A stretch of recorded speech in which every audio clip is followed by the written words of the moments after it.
បាទសួស្តីបងប្អូនគ្នាសម្រាប់បងប្អូនដែលចង់បាទធ្វើការបិទ Wi-Fi បាទ Bluetooth ក៏ដូចជាបាទ 4G 3G ហ្នឹងពេលយើងសម្រាប់គេងលក់ពេលយប់អីចឹងយើងដេកលក់ហើយយើងអាចងើបមកបិទបានទេអញ្ចឹងកម្មវិធីមួយនេះបងប្អូនអាចធ្វើការបិទបាទជាមួយនឹងមុខងារ Wi-Fi ក៏ដូចជា Bluetooth នៅពេលយើងគេងលក់បានយើងកំណត់វាបានអញ្ចឹងណាជាមួយនឹងកម្មវិធី shortcut របស់ iPhone របស់យើងដែលមានស្រាប់បាទមិនថា iPhone ស៊េរីខ្ពស់ស៊េរីចាស់អីទេបងប្អូនបាទបើសិនជាមានកម្មវិធី shortcut នេះគឺនឹងធ្វើបានហើយអញ្ចឹងណាយើងអាចកំណត់ឲ្យវាបាទបិទជាមួយនឹង Bluetooth Wi-Fi អីតាមចិត្តបងប្អូនបាទតាមពេលវេលាបងប្អូនដែលបងប្អូនកំណត់អញ្ចឹងបងប្អូនយើងកុំឲ្យវាឆ្ងាយច្រើនចូលមកកាន់កម្មវិធី shortcut ហ្នឹងមកបាទចុចផ្លាច់មកអញ្ចឹងកន្លែងនេះគឺគេហៅថា shortcut ដែលយើងបង្កើតសម្រាប់ប្រើប្រាស់ជាមួយនឹង Easy Touch បាទប្រើប្រាស់ជាមួយនឹង Tab Back Tab បាទប្រើប្រាស់ជាមួយនឹង Action Button អីទេ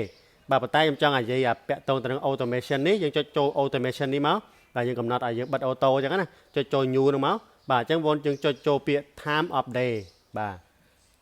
តាម update នេះករណីដែលបងប្អូនយើងចង់បិទ Wi-Fi ពេលយប់បងប្អូនកំណត់ពេល PM ហ្នឹងទៅបាទ PM ណាបាទនេះថាម៉ោង11យប់យើងឲ្យវាបិទទៅដោយសារយើងគេងលក់ហើយអញ្ចឹងណាតែនេះខ្ញុំឧទាហរណ៍សិនឥឡូវនេះម៉ោង12:09នាទីខ្ញុំសាក់ម៉ោង12:11នាទីចង់ដឹងថាតើវាបិទបាទអូតូដូចយើងចង់បានអត់អញ្ចឹងកន្លែងនេះបងប្អូនយើងបាទយើងចុចយក daily បាទន័យថាប្រចាំថ្ងៃប្រចាំសប្តាហ៍និងប្រចាំខែបាទកន្លែងនេះយើងអាចចុចយកនេះយើងចូល run នេះមកបាទបងប្អូនណាបាទអញ្ចឹងកន្លែងនេះយើងបាច់ចាំបើកទេបាទអានេះបើសិនកន្លែងនេះវាដាក់ឲ្យយើង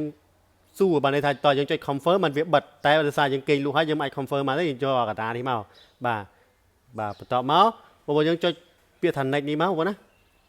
អញ្ចឹងបងប្អូនចុចនេះហើយបងចុចយកពាក្យថា new mailing automation ចុចអានឹងផ្លាច់មកអញ្ចឹងបងយើងធ្វើការជ្រើសរើសទៅបាទអាចធ្វើការជ្រើសរើសជាមួយនឹង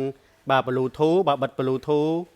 បាទនេះបាទ set Bluetooth ហ្នឹងមកចុចផ្លាច់មកអញ្ចឹងបងប្អូនចង់ឲ្យវាបិទបងប្អូនយើងចុចយកពាក្យ off នេះមកណាបាទបើសិនជាយើងចង់ឲ្យវាបើកយើងចុចយកពាក្យ on អញ្ចឹងតាមមកចុចដានមួយមកបាទឥឡូវយើងចង់បាន Bluetooth នឹងមួយហើយយើងចង់បាន Bluetooth នឹងមួយហើយយើង search មួយទៀតបាទយើង search មួយទៀតចូលកន្លែងមិញណាមិញយើងចុចដានទេវាទៅហើយ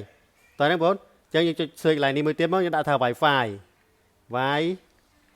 ចុចចឹងមកចេញ Wi-Fi នេះ set Wi-Fi ហើយចុចបាច់ចឹងមកអញ្ចឹងបងចុចធ្វើការដាក់ off ដូចគ្នាបងណាបាទ off ដូចគ្នាអញ្ចឹងតទៅពី Wi-Fi យើងមានគេ cellular data នេះ cellular data ក៏ចុចប៉ុណ្្នឹងមកបាទនេះបាទគេហៅថា 4G 3G ហ្នឹងបងយើងចុចយកពាក្យថា off ដូចគ្នាបើសិនជាយើងចង់ឲ្យវាបិទទាំងអស់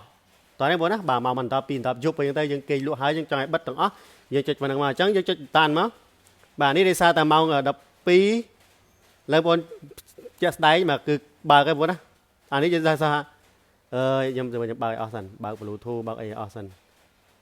សេវានេះបើកអស់ឥឡូវខ្ញុំកំណត់នោះទៀតដោយសារនេះម៉ោង11ហើយវាចុចបិទឲ្យយើងអញ្ចឹងអានេះបើក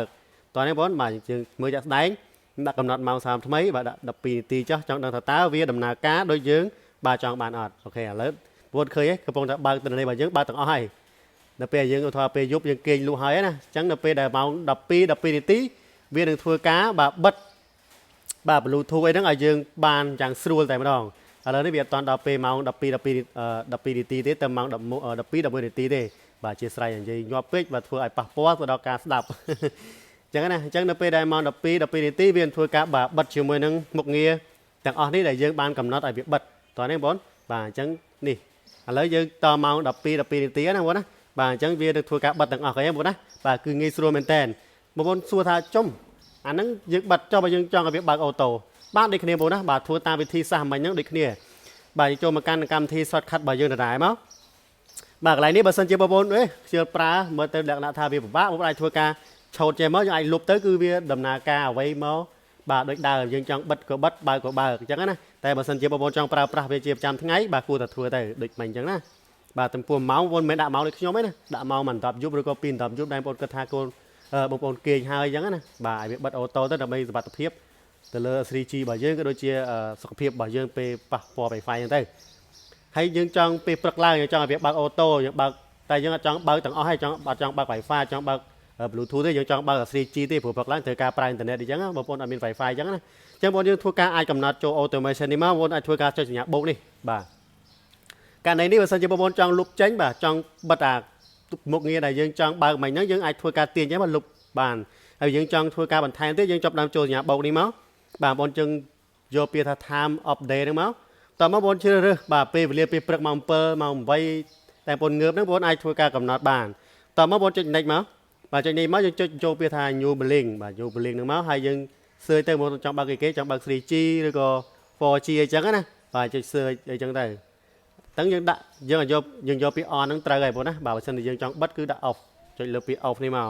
តោះនេះបងបើសិនជាយើងដាក់ on ចេះបានន័យថាបើកដំណើរការអញ្ចឹងចុចដានមកអញ្ចឹងវានឹងដំណើរការរាល់ពេលដែលយើងបាទបានកំណត់ម៉ោងនៅពេលដែលយើងចង់ឲ្យវាបិទឬក៏បើកហើយបើសិនជាយើងចង់កំណត់វាយើងចង់លុបវាចេញយើងក៏អូសទៅនេះមកយើងចុច delete ទៅគឺបាទបាត់ហើយលេខដំណើរការដែលយើងបានកំណត់ហើយអញ្ចឹងវីដេអូរបស់ខ្ញុំមានប៉ុណ្្នឹងទេអរគុណច្រើនមានចម្ងល់ផ្សេងៗអាច comment បានជួបគ្នាវីដេអូក្រោយបាយបាយ